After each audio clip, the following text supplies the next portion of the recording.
And welcome again to the big match. This then is the lineup on the programme today. For our main match we go to a crucial battle at the top of the second division between Chelsea and Bolton Wanderers, and we're going to back that up with some superb action from the first division as Stoke meet Aston Villa and Everton have a mighty battle of 6 goals with Ipswich Town. We shall of course as usual be looking at your letters and bringing you up to date with the latest news of Peter Anderson and whether the Luton midfield man will sign for the Belgian club Antwerp and so help Luton of course out of their great financial difficulties. Well, Chelsea are another club with a massive financial commitment, and indeed it must have been a chilling sight for all their directors yesterday at Stamford Bridge just before the kick-off. So much of their magnificent new stand lying empty, and indeed one whole end of the ground with only just a few scattered spectators on it, and as you can see with the players already on the field. A chilling sight certainly, and a sad and a worrying one as well. But at the other end of the field, at least the famous shed was reasonably filled, and in all a 20,000 crowd then for the game that means so much at the top of the second division between Chelsea and Bolton Wanderers. First of all then, let's take a check on the two teams for this game. Chelsea now without striker Bill Garner. He starts a suspension on this particular game, but back in their team after a long layoff with injury is the old Stamford Bridge favourite Charlie Cook. As for Bolton Wanderers, who come to this game in third place in the table, they have a player back after suspension, their number 9, Gary Jones. A lot to hope for from this match, with skill in plenty from two old favourites in the number 11 shirts. Needless to say, Charlie Cook of Chelsea is one of them. And then there's Peter Thompson, after so many magnificent seasons in the great Liverpool side of the 1960s, there at number 11 for Bolton. The referee today is Roger Kirkpatrick from Leicester, and I think you must admit that there's always a touch of class about the crowd at Chelsea as we wait for the start. So Chelsea kick off in unorthodox fashion as well, as it was flicked up in the air there by Teddy Maybank. Chelsea in the all dark strip of blue, and away they go now with Gary Stanley in the middle of a very good run, and they've won themselves a free kick. Chelsea unbeaten at home, unbeaten in 7 successive games, and they've won the last 4. Now confronted by a Bolton side lying third in the table, unbeaten in 8 consecutive away games, beaten at home last week though by West Bromwich Albion. Here's Wilkins with the kick, and Paul Jones rising for it with Sam Allardyce, and so a corner for Chelsea. And back in the fold again, Charlie Cook.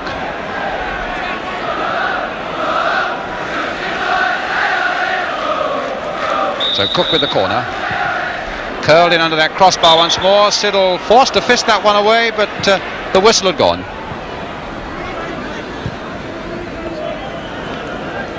Former England youth international. So Barry Siddle with the kick for Bolton.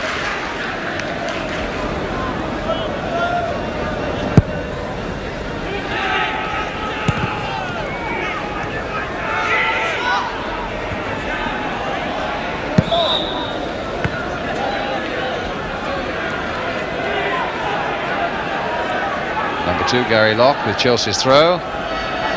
Cook. No foul. Britton killing it well. Locke playing the early one to Cook. Turned on nicely there by Cook. The crowd really enjoyed that. That's a good cross going in early there. Maybank went down. Referee said no infringements at all. If anything, it was a pushing the other way. And indeed, he's given a free kick to Bolton. Good move there by Chelsea. What a lovely flick by Cook. And a beautiful first time cross there by Gary Locke.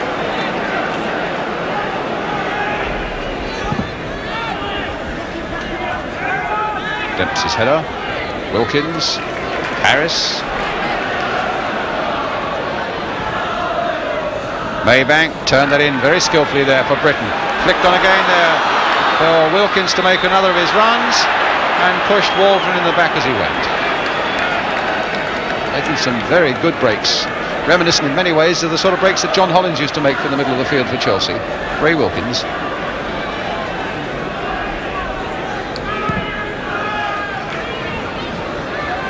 Reed. Wilkins. Locke.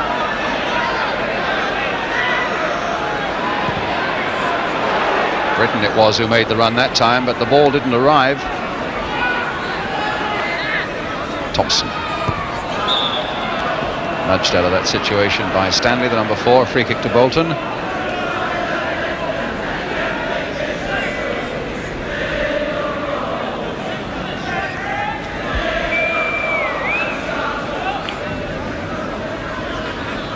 So Tony Dunn with this free kick.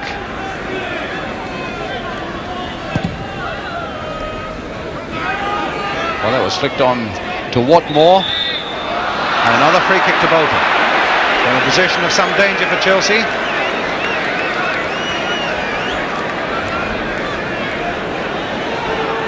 4 men in the Chelsea wall, Peter Bonetti behind them.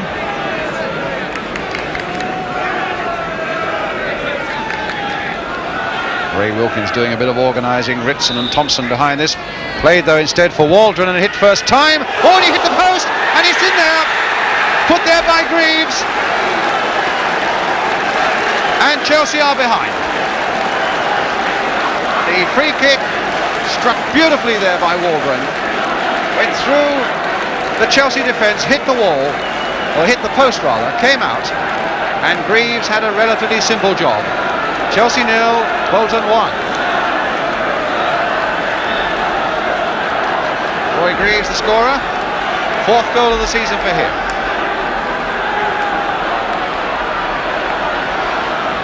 Oh, Waldron doing very well here. Turned in again for Gary Jones and hit first time.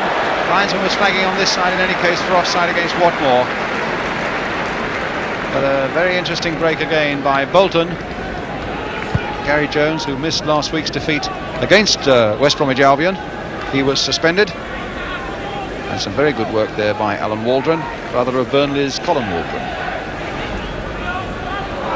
Looked like a nudge in the back by Allardyce, the number 6. Man who got his chance in this Bolton side when Don McAllister went to Tottenham.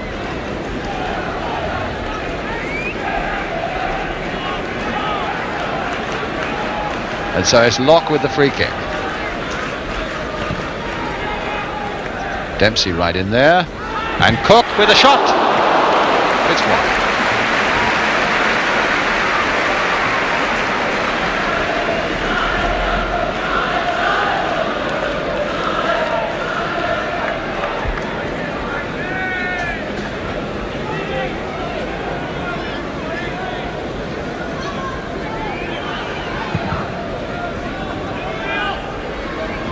Troy, a mighty header. Now this might produce something for Chelsea as Hutchinson takes it up. He's brought down. The referee won't even consider a penalty. And he was right. Wilkins. Troy. Hutchinson offside this time. The crowd and the linesmen are not the most popular people in Stamford Bridge at the moment. But they can only give it the way they see it. And he clearly thought that Hutchinson was offside.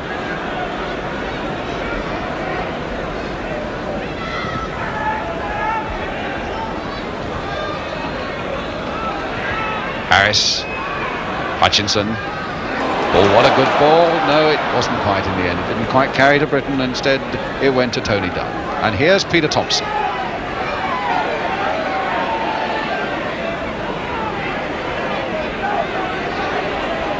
Oh, that was beautiful. Oh, that wasn't bad either. Reed trying to get his shot in, but gently into the arms of Bonetti. Free kick. Just a little too ferocious there. Paul Jones on the back of Hutchinson. Being called to the referee.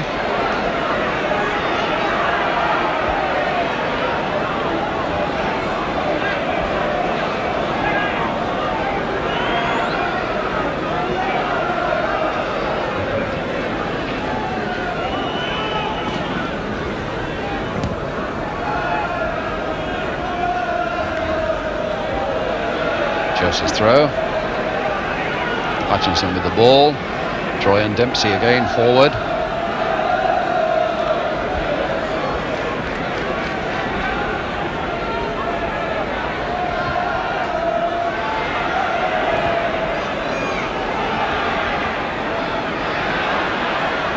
Watmore in there, and another throw for Chelsea. And Hutchinson well placed to take it again. Another massive throw there. Droy, a backward header, and Maybank almost got in there. And Cook was on hand as well. And a long throw by Hutchinson again. Very nearly fell for Maybank, and Cook was so close to before Siddle grabbed it.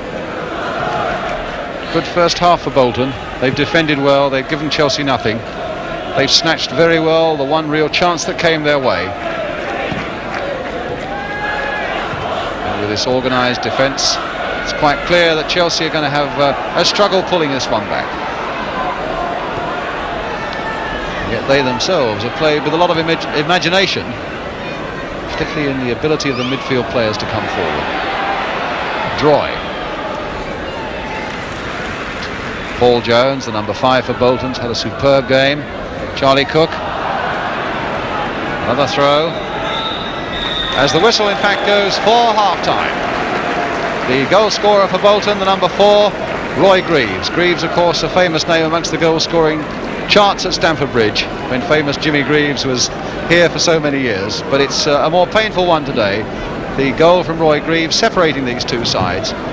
On the big match today, 2 more games, plus your letters, but a half-time score then at Stamford Bridge that says Chelsea 0, Bolton 1. We'll be right back with the second half.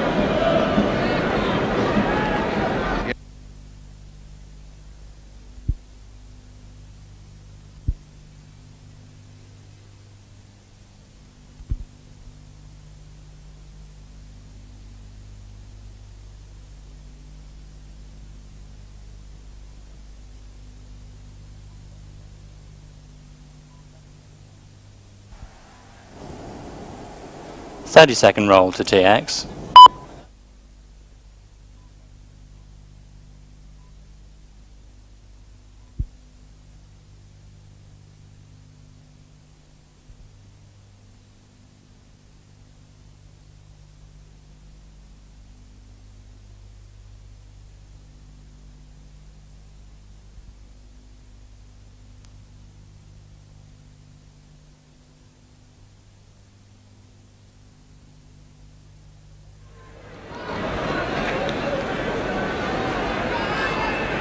So welcome back to Stamford Bridge. Bolton now kicking off, attacking the goal to our right. They're of course in the all-white strip, and they're leading by that 1-0. Watmore trying to get in, but beaten to the ball by Dempsey. Although they've defended very solidly, Bolton, they're not renowned as a defensive side. Indeed, only Bristol City have scored more goals than they at the start of today in the second division. Dempsey will get to that one. David Hay in the tracksuit there. Stanley. Droy to Harris. Tony Dunn's head of that time. Gary Jones. Britton, oh, he let that go beautifully. Nice little dummy there. Wilkins. Oh, this might give Bolton a chance to break away again. It's Peter Reid now on the ball for them, and he couldn't quite find Watmore. Dempsey, knee I think it was, the right knee probably just deflected it enough. Here's Dempsey again. Playing it for Harris. Inside for Stanley.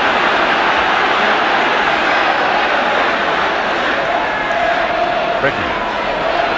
Still with Ian Britton. Look at those rows of white-shirted defenders there. Got everybody back again. And Hutchinson going in for this one, and Siddle again got his fist to it to get it away. It's punched pretty well under pressure as Barry Siddle.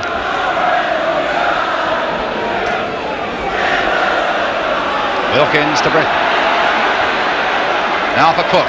Locke making a good break for him. And still with Charlie Cook. Playing it all the way through. But Roy Greaves was there in the end to make the last interception. But here's Cook again. And here's Harris. And here's Wilkins. It'll come for Locke. Curled in again towards Ian Hutchinson. Now will it come for Charlie Cook? It has, and it's over, and the flag was up in any case.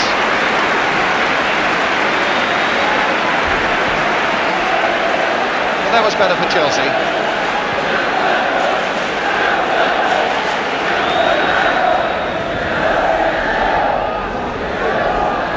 It'll come for Droy. Britton. Oh, what a good piece of play there as Locke takes it out. A lovely dummy by Stanley. The cross comes in towards Hutchinson. And again it was that man Paul Jones, the number 5, who's had a brilliant game, who got in the way. 22 years old, that number 5. And what a future. Certainly that looked to be so good for Chelsea. A lovely break down the right, and when Locke curled that one in, Jones was equal to it. Here's the long throw then from Ian Hutchinson. And that time just past the post. Droy probably got that final touch as he left in the air there. But it's a goal kick for Bolton.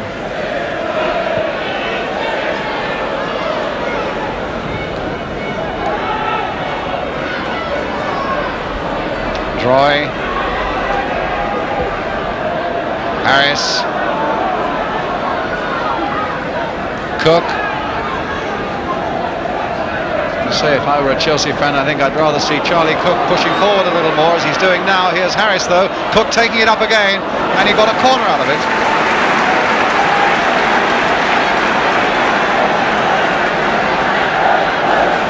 Which Charlie Cook will take himself.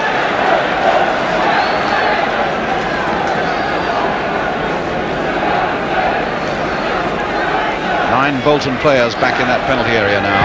As Charlie Cook curls another corner in, Mickey Droy's right in there. Hutchinson curling it back again, and Siddle turned it over.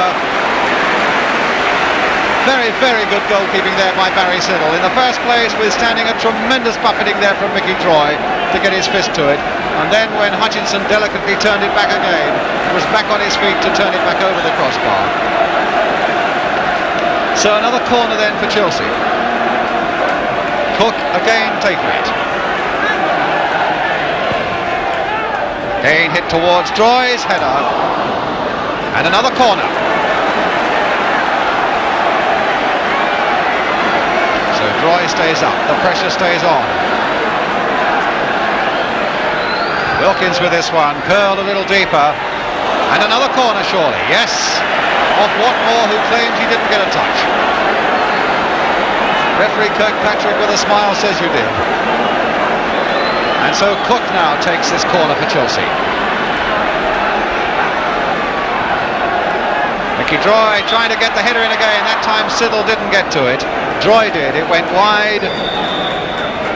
And Droy is being called to the referee for arguing, and will be as well advised not to ignore it. So Mickey Droy's name will be going into the book for dissent.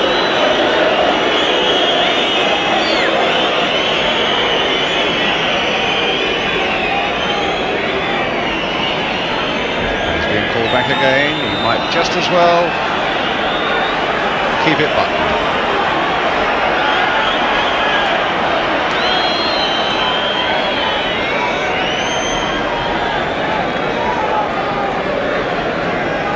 So it's got to be a free kick. Peter Bonetti with very little to do in this second half, doing his best to keep warm. Dempsey.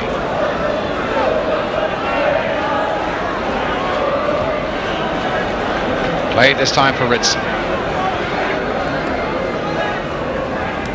Greaves playing a nice little 1-2 there with Waldron. Good pass there to Thompson.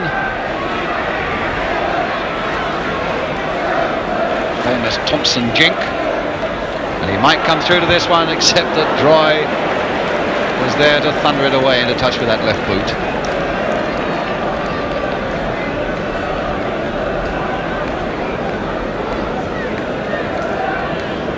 So Roy Greaves with the throw. John Dempsey.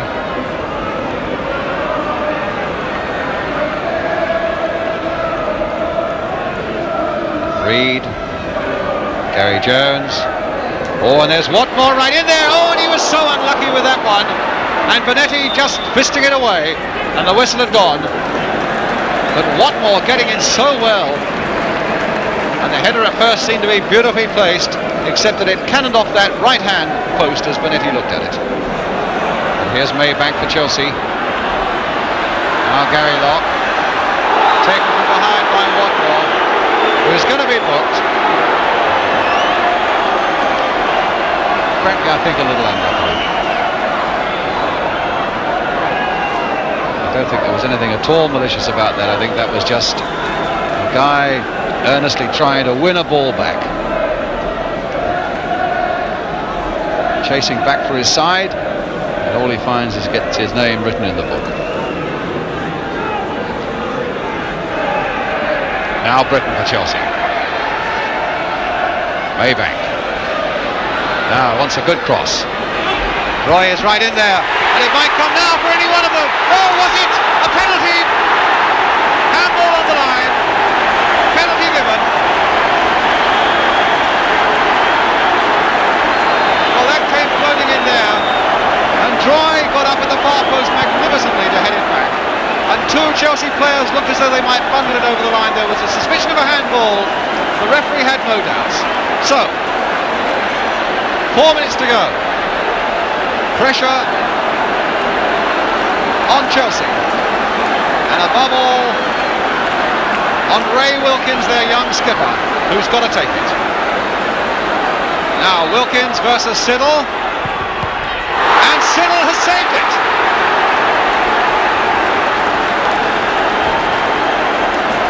Well, he hit it firmly enough, and he hit it towards the corner, but Siddle saved superbly. And Chelsea are still this goal down. Linesman flagging for offside against Troy. Oh, poor old Butch Wilkins, or young Butch Wilkins rather. Earlier this season we saw him miss a penalty on television at Fulham in the Anglo-Scottish. That really would have been worth a point. But here he is again trying to repair that damage now. Britton. Maybank. Locke. Thundering drive there by Locke, and it might come again for him. Here's Charlie Cook playing it wide to Maybank. And Maybank again. And it might still come for Chelsea, except that Reid is there for Bolton, and it finally goes off. Stanley behind for a Bolton throw.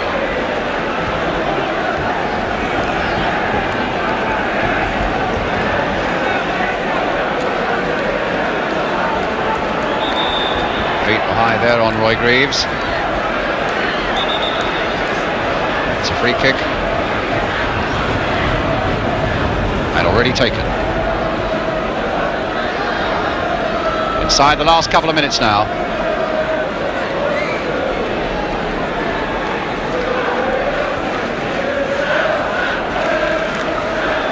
Onside, he's all right.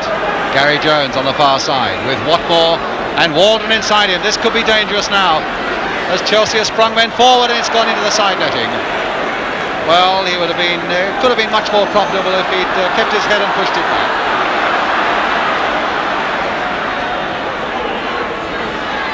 Britton now. Good piece of running from a deep position there by Charlie Cook, and a free kick given. It's got to be taken fairly quickly though. No time added on, of course, for free kicks to be taken. And for the umpteenth time today, both Droy and Dempsey are right up there. Bolton defenders are not back 10 yards. This must be the last try now for Chelsea. The crowd know it as well. Dempsey with the header. Droy couldn't get the header in. Peter Thompson diving it away. And it's with Ray Wilkins. Referee looking at his watch again. Droy again right in there. Hutchinson also right in there, and it's going to be a corner. No, it's not.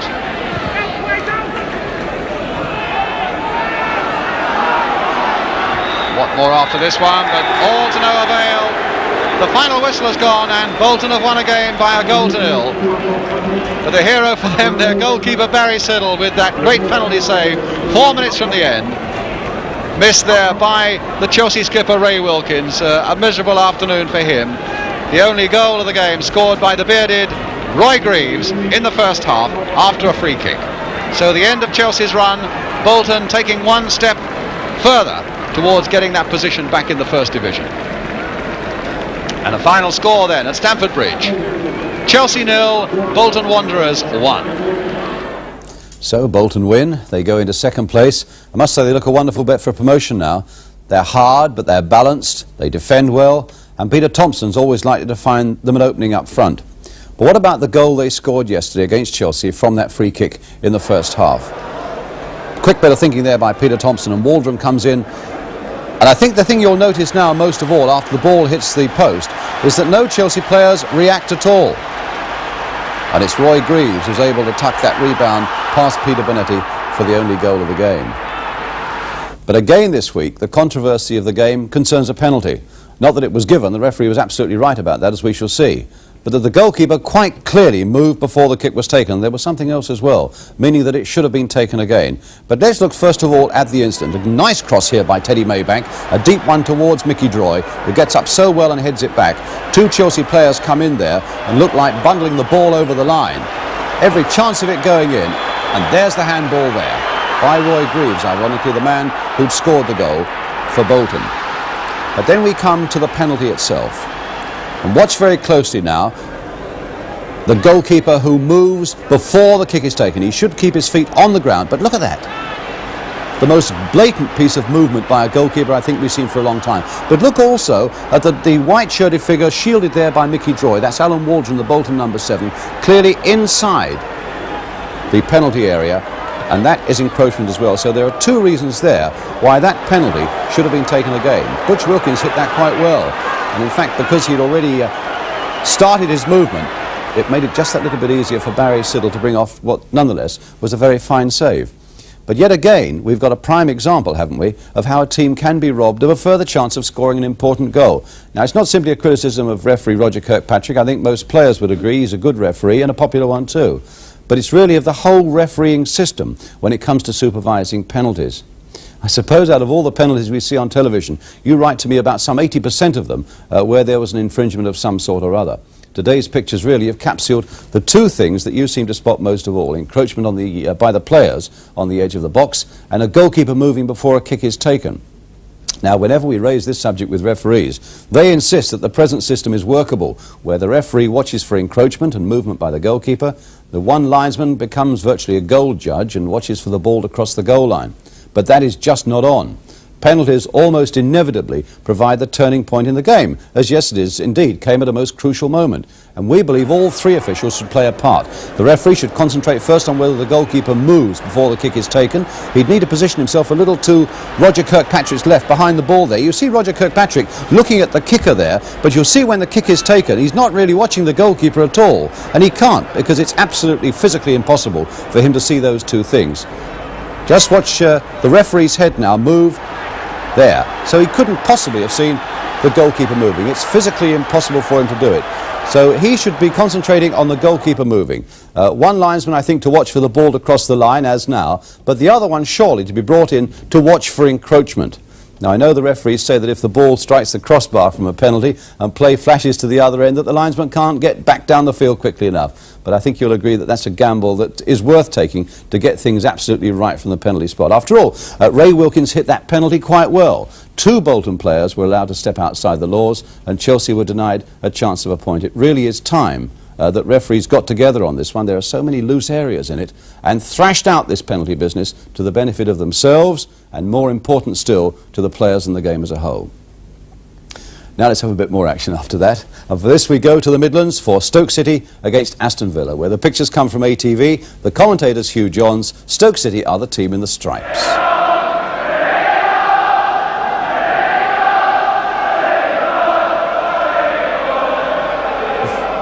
Comes down for Moores. Green up, whacked it off Nicol.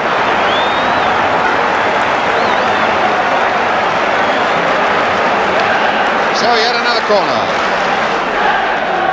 About 8 minutes played. Hudson takes it. Hell of a header then from Ian Moores. He really bombed onto that one. Nobody picked up Moores as he came from deep to that corner from Hudson, and he really bombed it.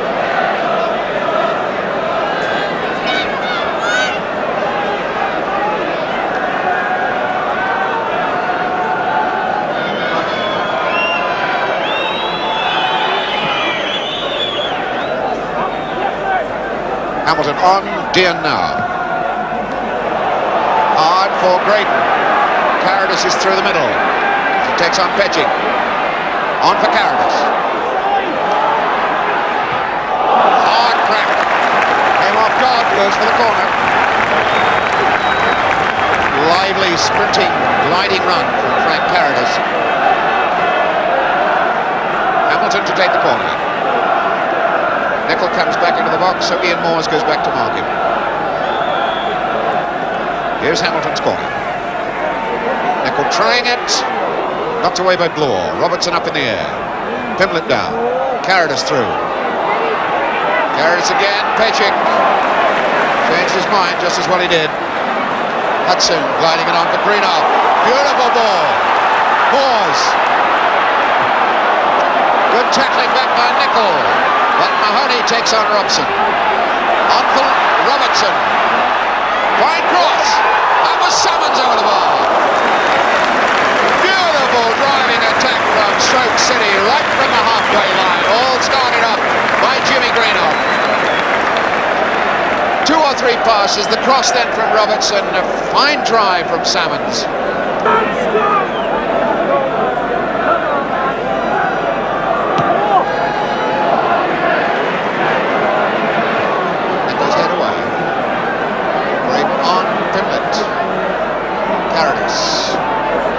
Challenge from Summons.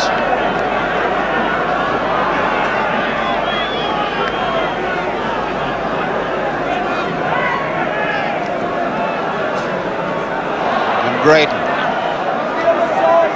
Pimblett. Lewis cuts it out. Read that well. Mahoney. Summons. Well, it should have been. Gidman. Neatly done for Carradus. Graydon out to his right. Early ball on for Gidman. Comes off Bloor, goes for the corner. Game being played at a tremendous speed. Really good, exciting stuff for what looks virtually a packed ground here this afternoon. Hamilton with the corner.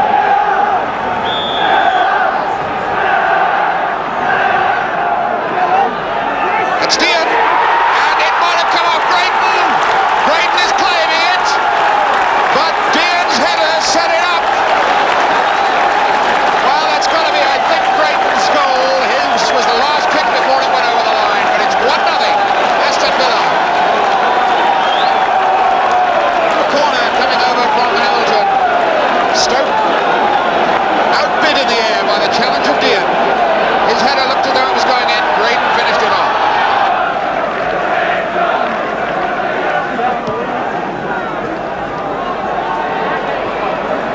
Moores getting the head on.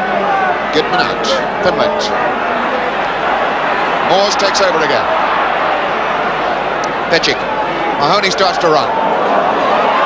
Ran well. Robertson. And Greenough. 1-1. 1-1. Burridge left spin by that. Just about halfway through this first half. 22 minutes gone. Greenough makes it 1-1. But the credit for all that goes to the running of John Mahoney. Did tremendously well. Fed it in for Robertson. Robertson shot. Looked to goal. Hit the post. Came out. Greenough finishes it off. Greenough policed by Gidman.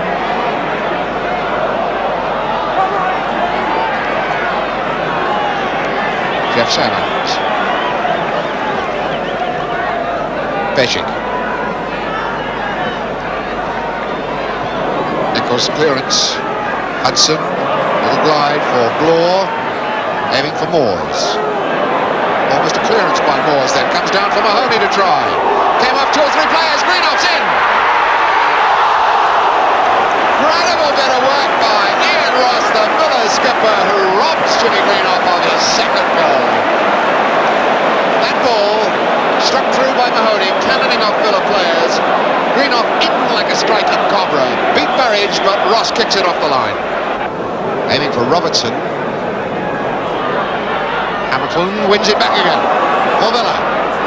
Taking on Lewis. Looking for his cross. That looked like handball. Well, it goes for the corner. Check out Hamilton's cross. First corner of the second half. Ray Graydon will go to take it. Number 7.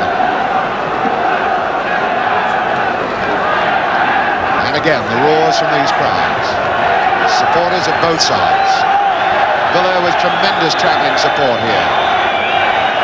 Graydon with this corner. Nicol is close, is in the box. Carradis is up there.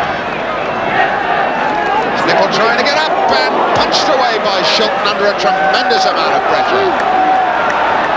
Shilton reckoning that he was fouled. Come on, referee, says.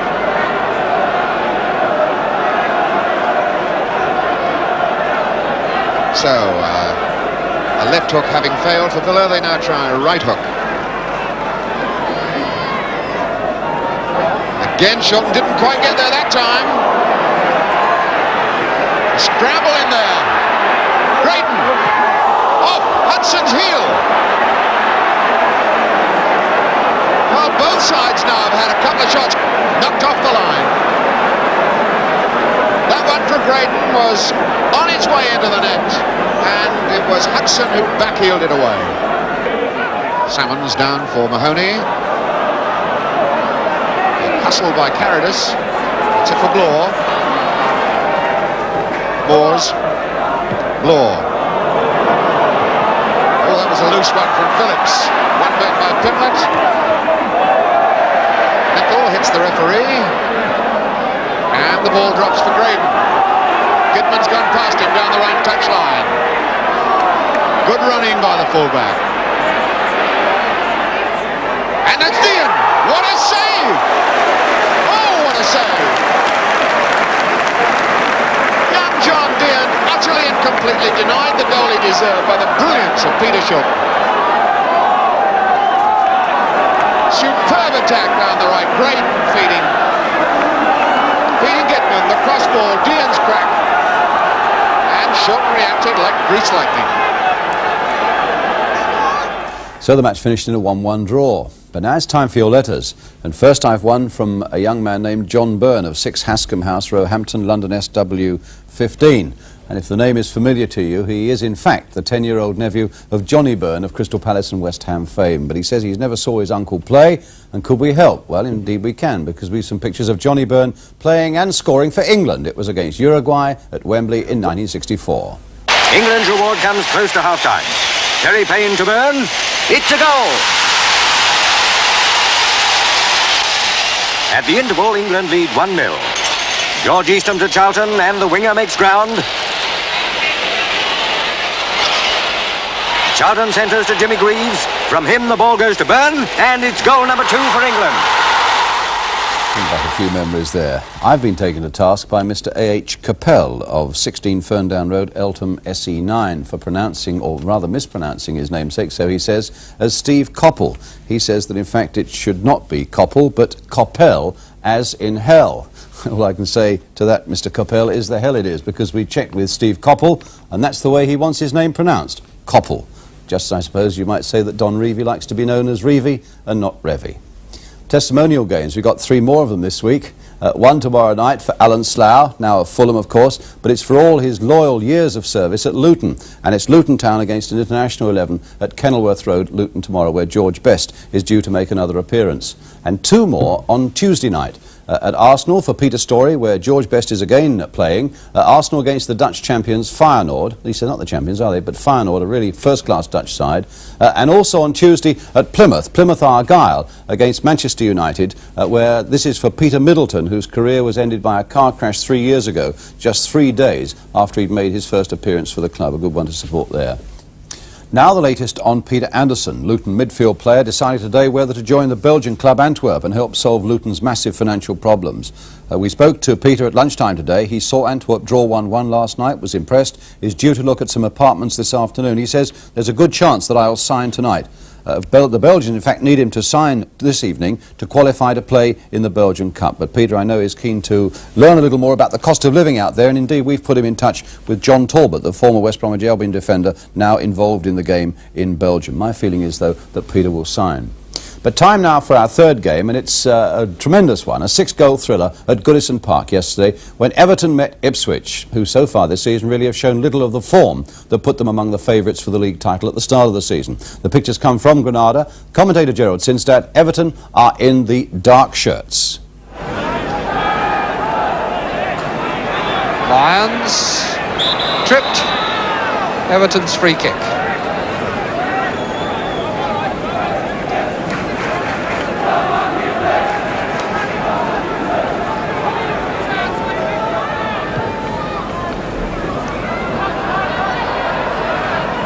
This is Hamilton not begging Beattie, and Beattie then obstructed him, so it's an indirect free kick. But applause for the new boy. Bernard taking the free kick, and the goalkeeper didn't get it, and Dobson has put it in.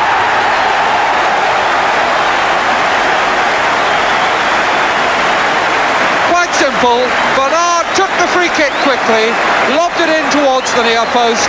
Cooper jumped, got his fingertips to the ball but didn't catch, and Dobson scored his third goal of the season from a yard range.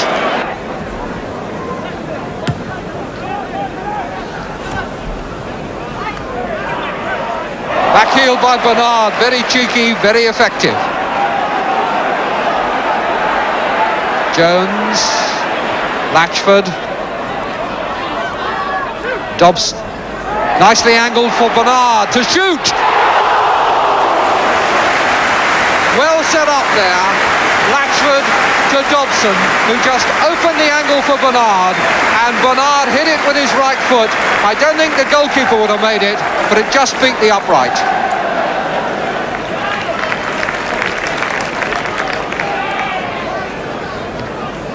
Jones back on his feet and back in action. And turning Burley inside out. What a good goal. Now who is claiming that?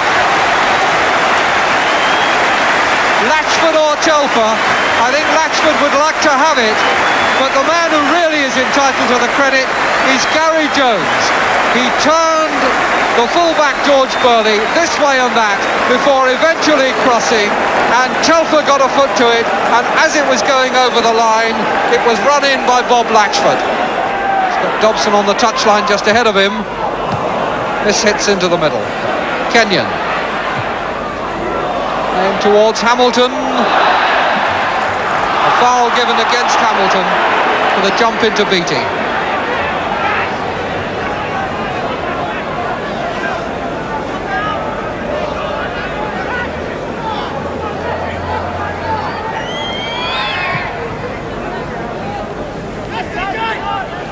It was a pull down by Lyons. No doubt that there was a foul.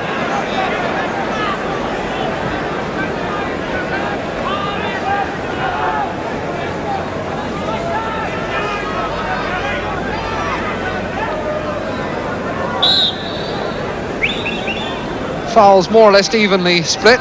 12 by Ipswich, 10 by Everton. A header away now by Latchford, but not really away, helped on its way out by Kenyon. Burley. Lambert. This kick altogether. Clements. And Lawson hasn't got that. Casual turn back, and there's an easy goal, well taken by Lambert. but such a bad back pass that made it so easy. It looked as though they should have tried for it the first time, but when it was knocked back by Lambert, he just steered it into the far side of the net, and that was a very grievous mistake by Everton.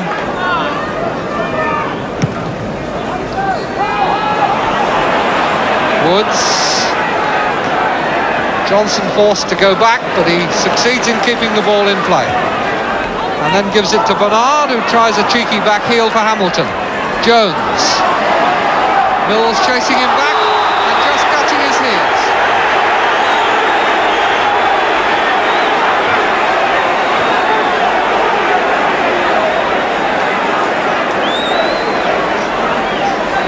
Darracott will take the free kick. And Lions will try and get under it. Here's Hamilton. Dobson. What a fine goal by Martin Dobson.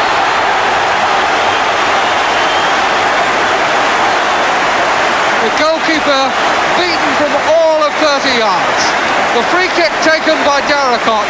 Lyons once again using his height and bustle, nodding it back out, and as it came, Dobson struck it with tremendous accuracy with that right foot into the corner past Cooper. 3-1 they lead, just under half an hour to go. Martin Dobson this afternoon has doubled his goals total for the season. He's now got 4.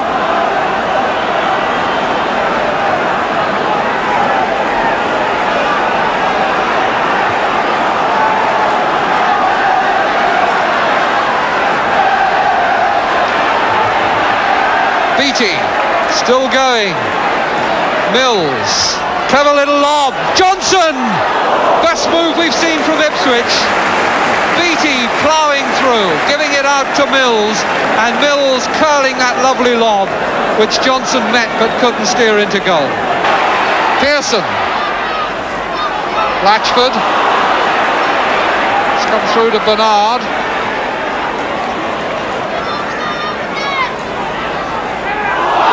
Surely was a foul by Burley.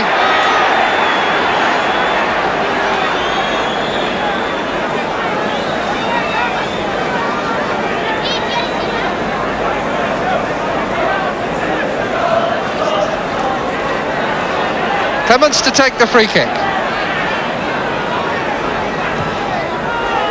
Latchford's header, and it was deflected, but the goalkeeper's got it, and Lyons putting the shoulder in.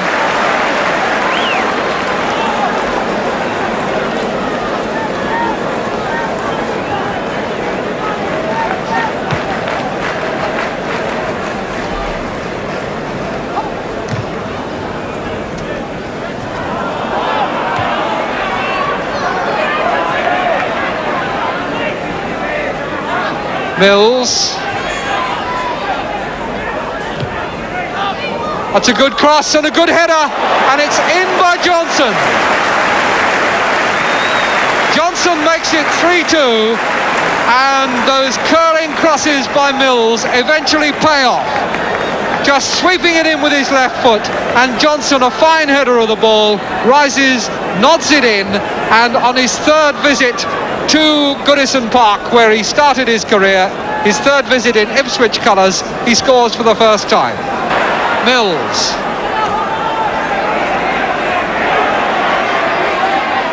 And Mills brought down by a late tackle from Bernard, and very angry about it too.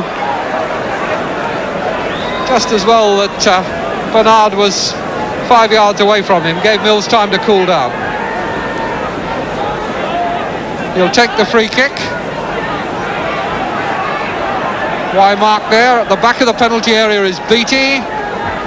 So too is Penalty. And also Hunter. And it's Hunter it eventually reaches, but very, very deep.